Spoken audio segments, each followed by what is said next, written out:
नमस्कार मित्रों, महाचिति YouTube channel में एक बार फिर तहे दिल से आपका स्वागत है। आप में से कई लोगों के मन में यह प्रश्न जगा होगा कि महाचिति शब्द का क्या अर्थ है। मैं स्पष्ट कर देना चाहता हूं कि यह शब्द पहली बार मुझे जयशंकर प्रसाद कृत आधुनिक हिंदी के महाकाव्य कामायनी में संभवतः 25 वर्षों पूर्व प्राप्त हुआ। जैसा कि हम जानते हैं, कामायनी कश्मीरी शैव दर्शन पर आधारित महाकाव्य है। महाचिति शब्द मुझे रुचिकर लगा और वहीं से मैंने उस शब्द को ग्रहण करके अपने जीवन की हर संगठित गतिविधि को अभिधान देने के लिए इस्तेमाल करना शुरू किया। जैसे अपनी लाइब्रेरी या अपने ग्रंथ संचय का नाम महाचिति ग्रंथलोक, और इसी तरह इस आभासी मंच का नाम महाचिति रखना मैंने पसंद किया। महाचिति शब्द को मैंने महाचेतना के अर्थ में ग्रहण किया है। कश्मीरी शैव दर्शन में चिति शब्द का प्रयोग जो परम तत्व माने जाते हैं उनके पर्याय के रूप में होता है। कामायनीकार ने उसे महाचिति बनाया। जैसे कर रही लीलामय आनंद, महाचिति सजग हुई सी व्यक्त, विश्व का उन्मीलन अभिराम, उसी में सब होते अनुरक्त। और इस प्रकार से जगह जगह इस कृति में महाचिति का प्रयोग है। महाचिति महाचेतना, विराट चेतना, परम चेतना, कण कण में व्याप्त चेतना, चाहे आप इसे जिस रूप में समझ लें। मैंने भी महाचिति शब्द को इसी अर्थ में ग्रहण किया। बहरहाल महाचिति चैनल पर पिछले 2.5 महीनों से लगभग भाषा और संप्रेषण विषयक एक विचार श्रृंखला प्रस्तुत की जा रही है। आज उसी की निरंतरता में मैं आपके समक्ष मानव भाषा और मानवेतर भाषा के बीच एक तुलना को लेकर उपस्थित हुआ हूँ। जैसा कि पिछले अनेक वीडियो में यह प्रस्तुत किया गया कि भाषा विज्ञान में सामान्यतः अर्थ मानव भाषा ही होता है।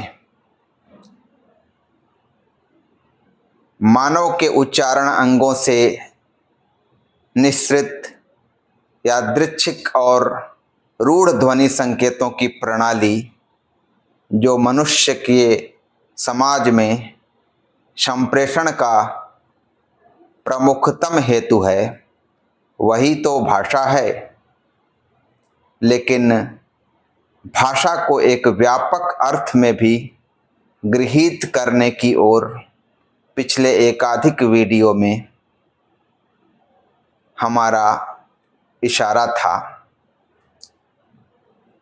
मानव के अतिरिक्त जो शेष प्राणी हैं, चाहे वे स्तनधारी हों या अन्यान्य जीव, कीट पतंग आदि, सबके पास एक संप्रेषण प्रणाली मौजूद होती है। भले वह थोड़ी कमज़ोर सी प्रणाली होती है, लेकिन उसे हम अस्वीकार नहीं कर सकते। संप्रेषण के आयाम होते हैं रूप, रस, गंध, स्पर्श, शब्द। हम जानते हैं कि जिसे मानव भाषा कहा जाता है वह अंतिम आयाम यानी शब्द पर आधारित है। और शब्द का यहाँ मतलब व्याकरणिक इकाई शब्द वाक्य के अंगीभूत जो होते हैं उनसे नहीं है। शब्द का मतलब ध्वनि मात्र, चाहे वह किसी के गिरने की आवाज़ हो या किसी के चिल्लाने की आवाज़ या प्रकृति की विविध घटनाओं की आवाज़। तो रूप, रस, गंध, स्पर्श, शब्द, इस तरह से पंच आयामी संप्रेषण होता है। मानव से जो इतर प्राणी हैं उनके लिए मुख्य माध्यम मानव की तरह शब्द आधारित नहीं है, ध्वनि आधारित नहीं है। कई कई प्राणियों को देखा जाता है कि वे दृश्य आधारित, तो कई कई प्राणी गंध आधारित संप्रेषण करते पाए जाते हैं। जैसे मधुमक्खियाँ विशिष्ट प्रकार के नृत्य करके अपनी खास भावाभिव्यक्ति करती पाई जाती हैं, और कुछ विशिष्ट प्रकार के कीट पतंग एक खास गंध छोड़कर अपने समूह को किसी आने वाले खतरे या शुभ समाचार से अवगत करा रहे होते हैं। तो क्या मानव की जो भाषा है उसमें ये चीज़ें बिल्कुल नहीं हैं? विचार करने पर ऐसा लगता है कि मानवेतर भाषा के ये तत्व मानव भाषा में भी कुछ मात्रा में, सीधे तो नहीं लेकिन सहयोगी या पूरक रूप में कार्य करते दिखाई देते हैं। जैसे देह भाषा पर तो कई बार हमने बातें की हैं। हम किसी को जब बुलाते हैं तो केवल मुंह से नहीं बुलाते, बल्कि अपने हस्त संचालन करके भी बुलाते हैं। हम किसी पर गुस्साते हैं तो केवल मुंह से निकले हुए वाक्यों से नहीं गुस्साते, बल्कि चेहरे पर एक खास प्रकार की तमतमाहट, खास प्रकार का रंग, खास प्रकार का कंपन लाकर भी गुस्साते हैं। और ज़्यादा कहना यही सही होगा कि बिना इस प्रकार के कंपन या इस प्रकार के चेहरे के रंग के या आँखों के खास प्रकार के संचालन के बिना हमारा गुस्सा उतने प्रभावी रूप में प्रकट नहीं होता। यानी शब्दों के जरिए मुख से उच्चरित जो कथ्य निरूपक इकाइयां हैं, वाक्य, उनके जरिए जब पूरा पूरा कथ्य संप्रेषित नहीं होता तभी तो हम इन देह भाषाई तत्वों का इस्तेमाल करते हैं। और ये रूप रस गंध स्पर्श इन आयामों में से रूप नामक आयाम में सामान्यतः कार्य करते दिखाई देते हैं। मनुष्य कभी खुशी में या किसी को बुलाने के लिए ताली बजाता है, वह भी एक प्रकार का देह भाषाई प्रयोग है। तो इस प्रकार मानव भाषा में भी सहकारी बनकर, पूरक बनकर मानवेतर भाषा के तत्व कार्य करते हैं। मानवेतर भाषा में जो मुख से उच्चरित ध्वनियां हैं वे भी भाषा का कार्य करती हैं।